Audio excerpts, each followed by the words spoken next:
Snow fell like breath held too long, soft, hesitant, and impossibly quiet.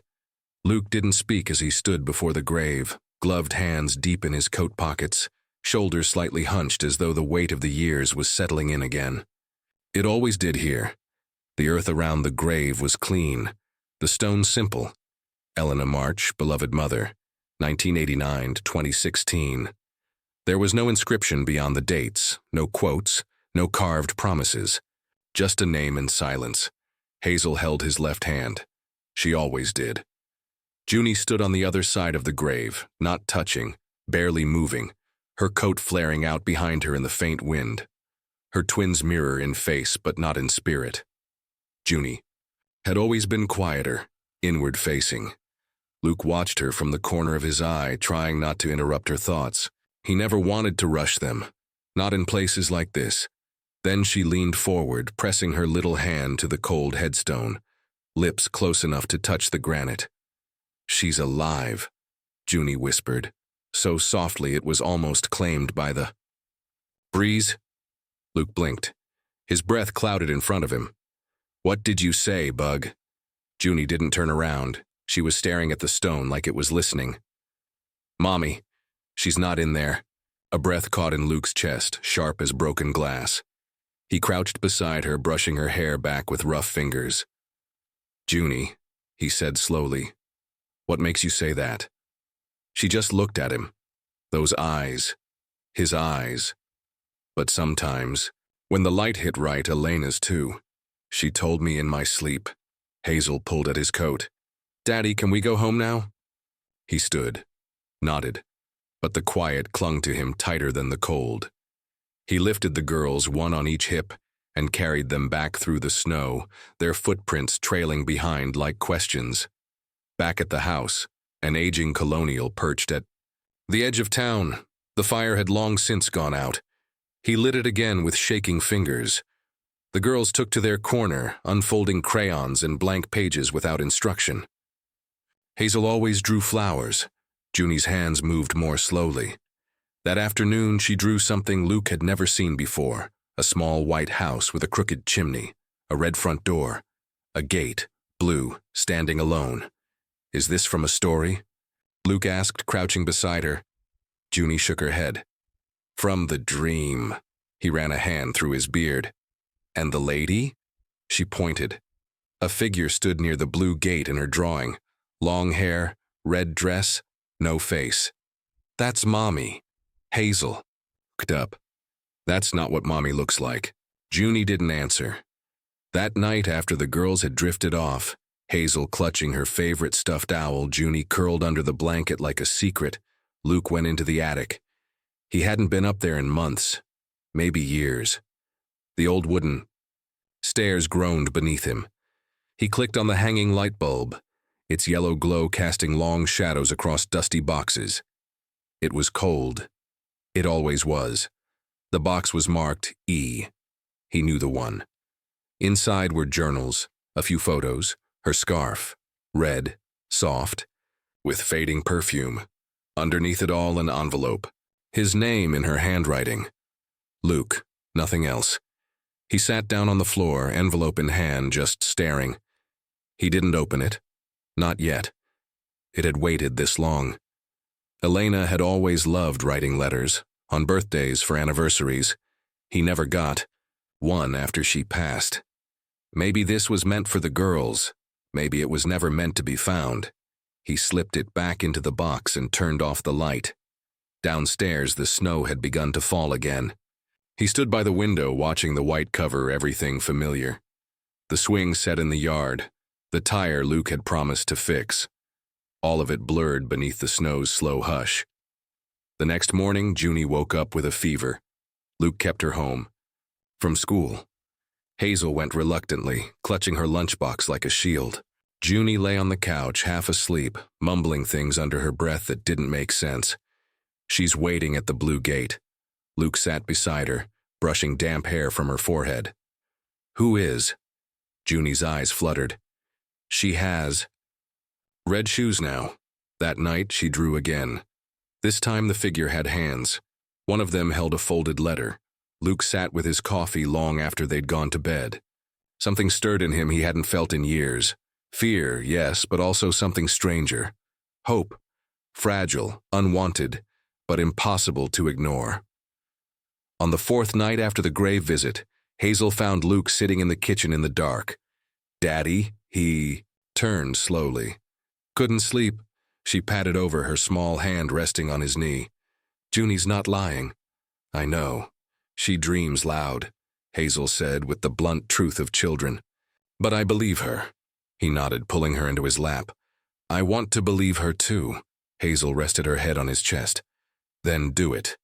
Later, when the house was still, he returned to the attic and took the envelope down again, sat at the kitchen table and turned it over in his hands. His thumb hovered over the seal, then pressed, but he didn't open it. Instead, he walked out into the snow, into the shed. The old rocking chair was still there, the one Elena used when the girls were infants. He sat in it, the letter between his palms. The wind whistled through, the slats in the walls. He stared at the letter until the cold began to numb his fingers. Then he whispered into the silence, "Where are you?" The only answer was the wind. The next morning, Junie was better, her fever gone, eyes bright again. She laughed at breakfast. Luke hadn't heard that sound in too long. She and Hazel argued over syrup. It felt like any other morning, until Junie climbed onto his lap and pressed her drawing into his chest. "She's waiting." Luke stared at it. The red dress, the blue gait, the hands that now had details, fingers with rings. Elena never wore jewelry. Not even a wedding band. She said her hands were always busy. Jewelry got in the way, except once. He remembered now. On their last Christmas together, she wore a small silver ring with a blue stone, a gift from someone he never met. She said, "It was from a friend before." He hadn't thought of it in years. Luke kissed Junie's forehead. "I know, sweetheart." After dropping the girls off, he drove out to the edge of town. He hadn't been back to the hospital in almost 8 years. The walls had been painted, the furniture rearranged, but the receptionist still looked like the same woman, older now, hair streaked with white. "Excuse me," he asked. "I was here in 2016. My wife gave birth. Elena March. She passed." The woman scanned the records. "Yes, twins, right?" He nodded. She frowned. "Strange. There was a note in her file, not something we usually see." Luke's heart beat louder. The woman looked closer. She was moved, discharged under a different name.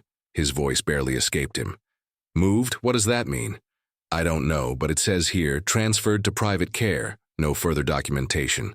Luke left without another word. In the truck, the silence wrapped around him like wool. He drove past the graveyard, past the snow-buried swings. He didn't know where to go, so he went home. Junie was waiting on the porch. Hazel sat beside her, arms around her shoulders. They didn't say anything as he stepped out of the truck. "She's alive," Junie said again. He knelt down, took both girls into his arms. Buried, his face in their hair. "I believe you." In the fireplace behind them, the logs cracked softly. Snow began again, slow and silent, and upstairs, on the mantel above Elena's turned-down photo, Luke placed the unopened letter. He would read it tomorrow. But tonight, he let hope sit beside him for the first time in 7 long years, and it did not feel like betrayal. It felt like home.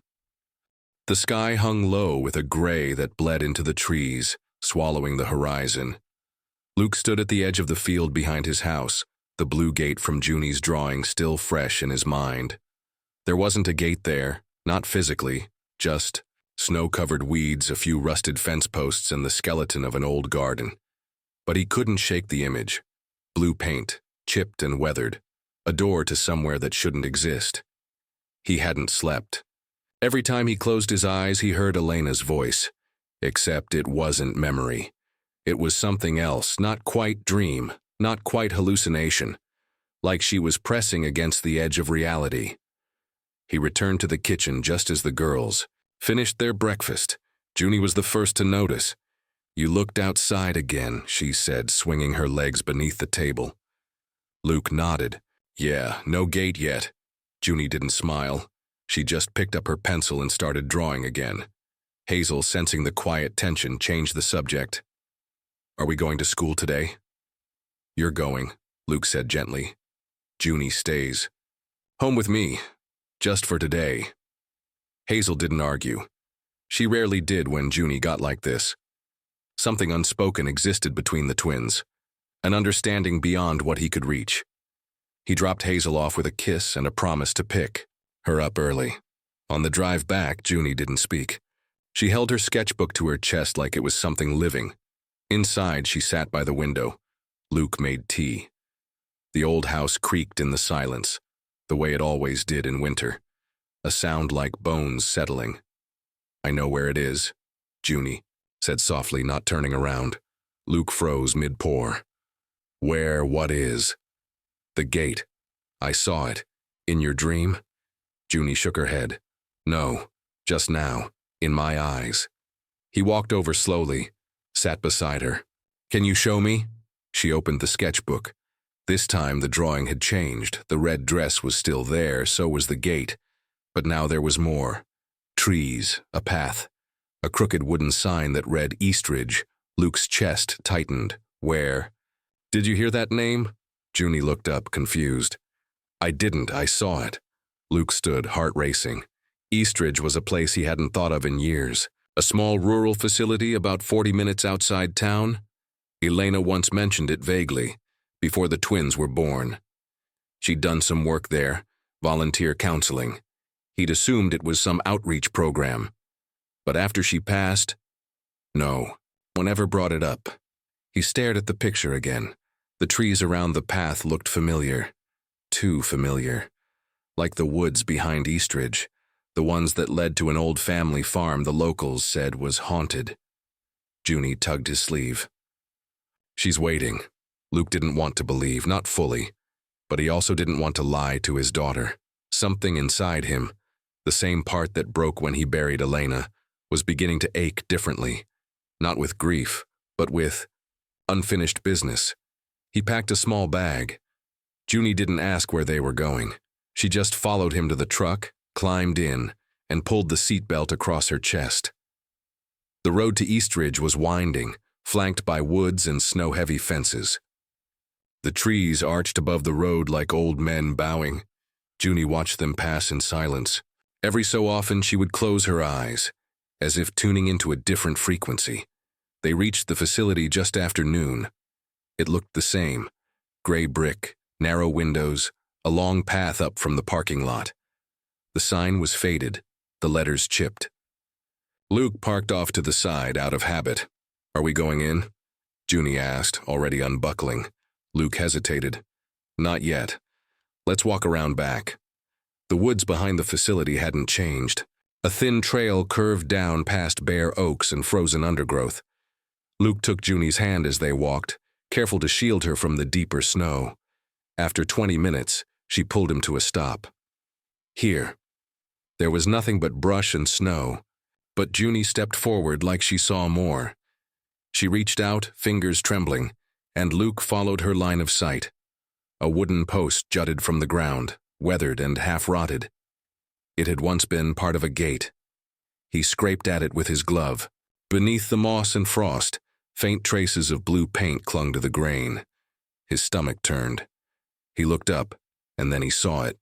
Not a gate, but a doorway of sorts, a space where the trees bent in a half-circle, a natural arch made of twisted trunks, and overgrown vines. It could have been coincidence, but it wasn't. Junie walked forward. Junie, wait. I'll be safe, she said without looking back. She said you had to follow. Luke's breath caught. He stepped in after her. The world changed subtly. The air grew warmer, the light dimmed. Snow still crunched beneath their feet, but it didn't fall here. The wind no longer howled. It smelled like lilacs. Junie stopped again. Ahead stood a house. Small, square, white with a red door.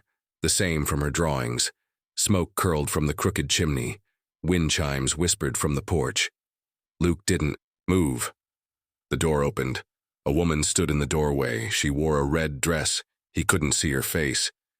Junie let go of his hand. Luke stepped forward once, then again. The air around the house shimmered like heat off pavement. He called out, "Elena?" But the word sounded distant, like it belonged to someone else. The woman didn't answer. Junie ran up the steps. The woman reached for her, and Luke's body tensed, but Junie embraced her. The woman bent down, wrapping her arms around his daughter. Something inside him cracked. He moved closer. "Who are you?" he whispered.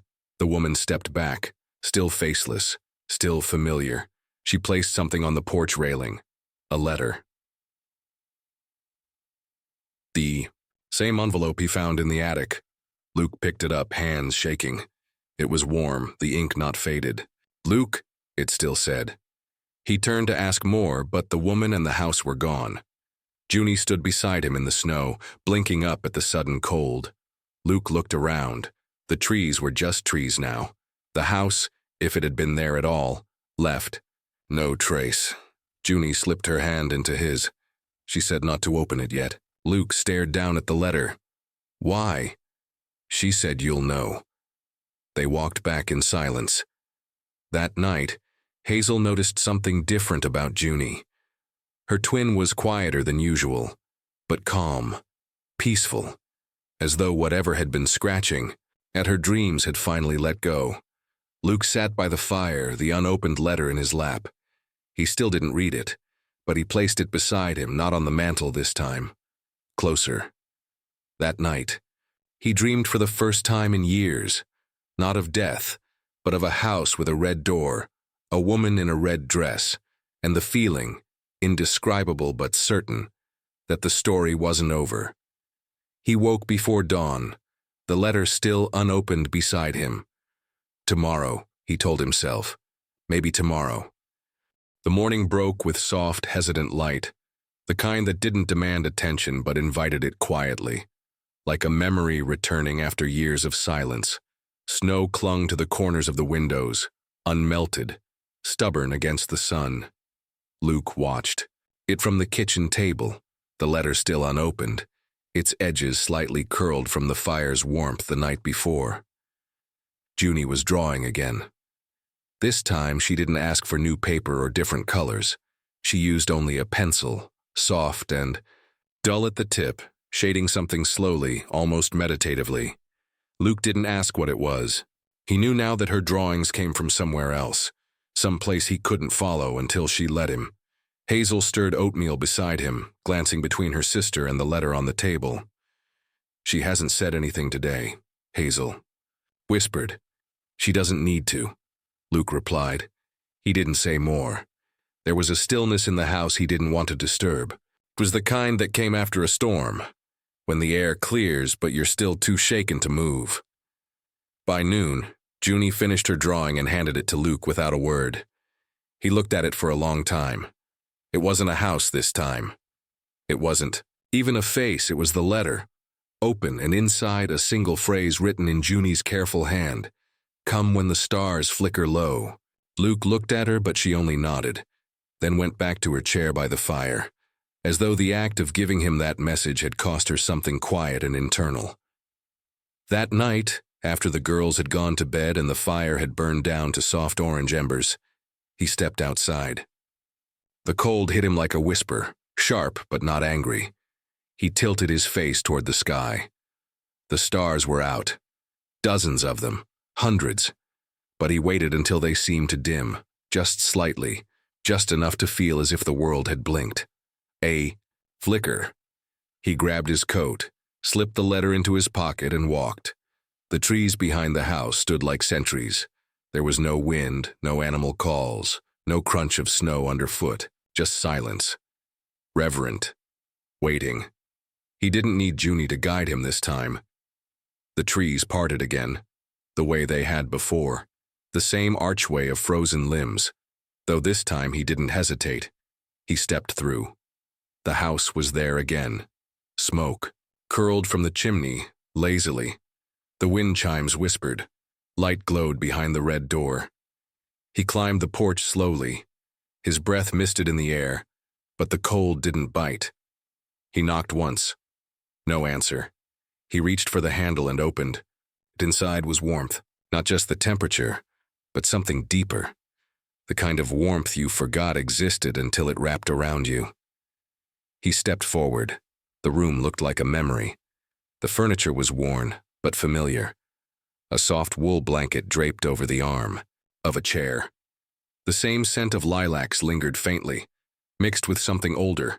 Pages of books, old pine, time. There was no one inside, but on the table there sat a single candle, lit. Beside it, a photograph. His wedding day. Elena in red, laughing, alive. Luke's knees weakened. He sat down.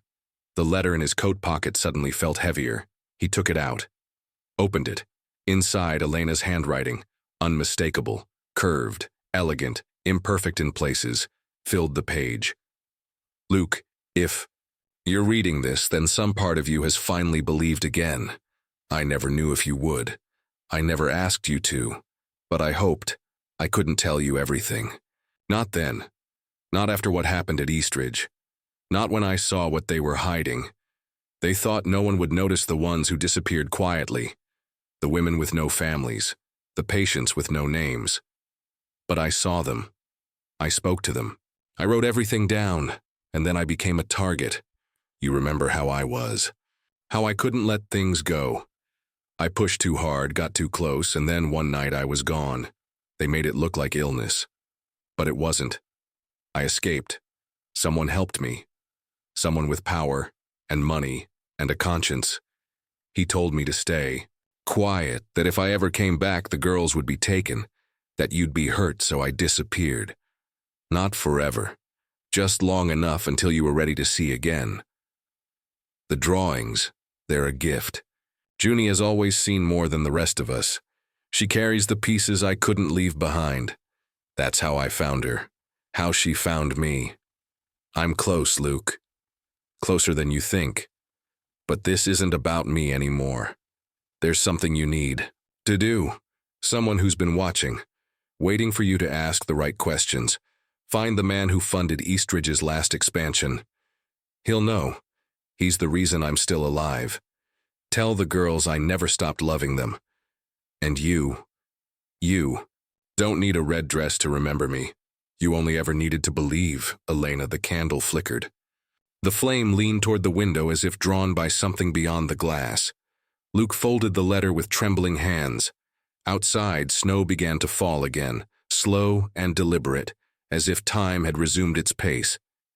He stood, left the house. And this time, he didn't look back. By the time he returned home, the sky was brightening again. Dawn. Junie was awake, sitting by the window. She didn't ask what he found. She only said, "Now you see." Luke knelt beside her, pressed his forehead to hers. "I see." Later that day, he made a phone call. Not to the police, not to a friend, but to a lawyer. He asked about Eastridge's financial records, about trusts, donations. A name he hadn't heard in years surfaced. A tech investor from the city who had quietly bought rural land and funneled money into long-term care facilities. His name was Alan Whitmore. Luke remembered him now, vaguely. Elena once said he was brilliant, but solitary. A man haunted by his sister's death in a facility not unlike Eastridge. Luke made an appointment. The girls watched him as he packed a bag. "Are we coming?" Hazel asked. "Not this time," he said. "But soon." He bent down, hugged them both tightly. Junie slipped something into his coat pocket.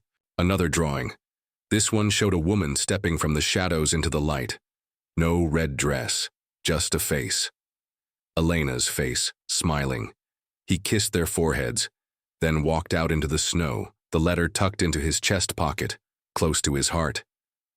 Didn't know what he would find, but he knew the truth was no longer buried, and neither was she. The building loomed in silence, an architectural anomaly of glass and steel amidst the sleepy rise of snow-covered hills. Luke stepped out of the cab, boots crunching against a salted path, clutching the drawing Junie had slipped into his pocket. Elena's face stared up at him from the paper, not sketched in sorrow, but in light. Alan Whitmore's office sat on the top floor. All glass walls and the quiet hum of things built by powerful men who never needed to raise their voices. The receptionist didn't ask questions. She simply nodded once, picked up a phone, whispered something, and pointed Luke toward the elevator.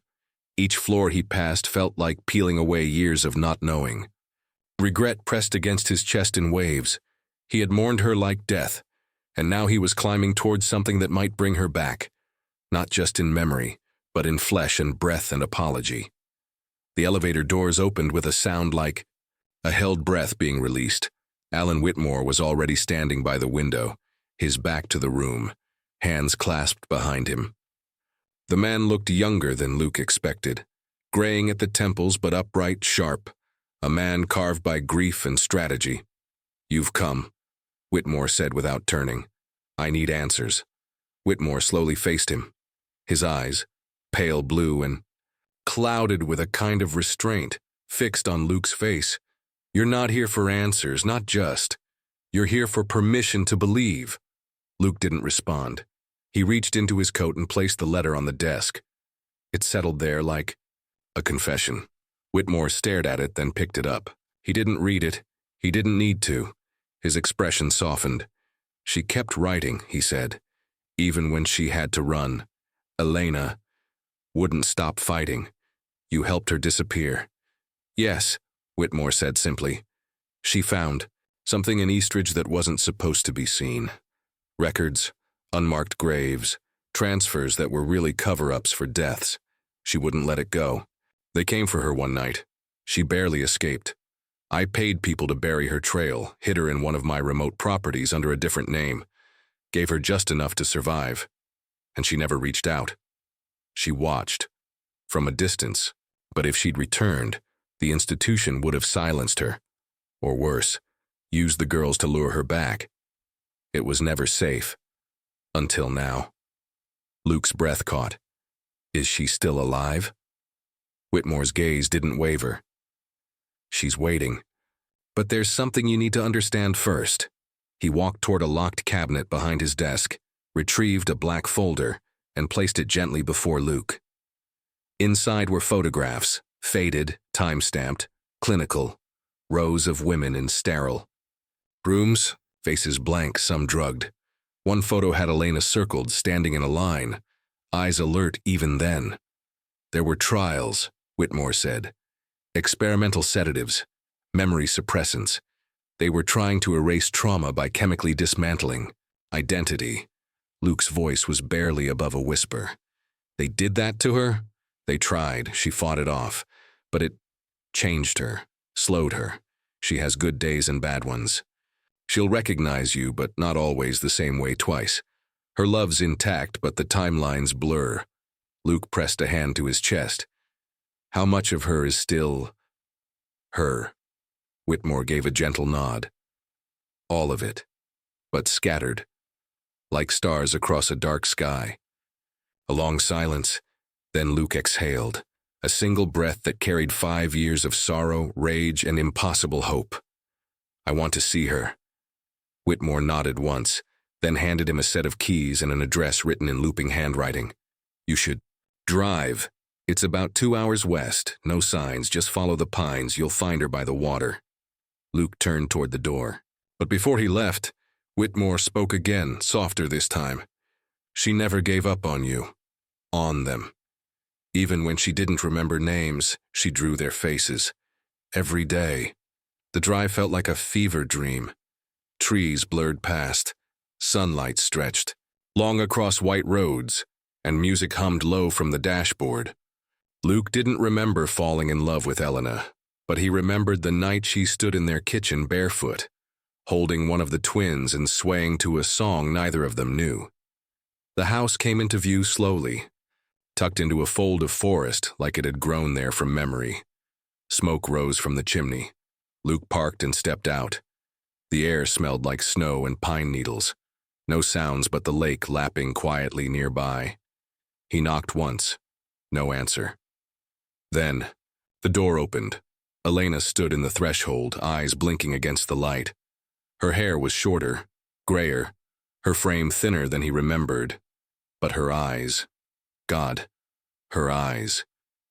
They widened with a quiet recognition that cracked him in half. "Luke," she said, unsure. "I'm here," he whispered. She touched the door frame as though grounding herself in reality. "I dreamed this." He took a single step closer. "No dream. I saw you once. In a drawing Junie made. I thought it was just memory." "It's more than memory." She reached out then. Hands trembling, he took them in his. Their fingers fit the same way. "I forget things," she murmured. "Sometimes I lose time." "I'll be here when you come back," he said. Every time. Tears ran silently down her cheeks. They sat by the fire later, 2 mugs of tea cooling beside them. Elena spoke in fragments, moments she remembered. Others she didn't. She recalled the color of Junie's hair at birth but forgot what month she was born. She remembered Luke's cologne but not their wedding vows. He didn't correct her. He only listened. Gathered her memories gently, like, "Shells from the shore. I thought you'd hate me," she said once. "I did," he admitted. "But I missed you more." They stayed like that until night came. He showed her the drawing. She laughed softly. "Junie always saw before the rest of us." Luke kissed her temple, and for a second, her eyes cleared completely. "You're home," she said, and for a moment it felt true. He brought her back a week later.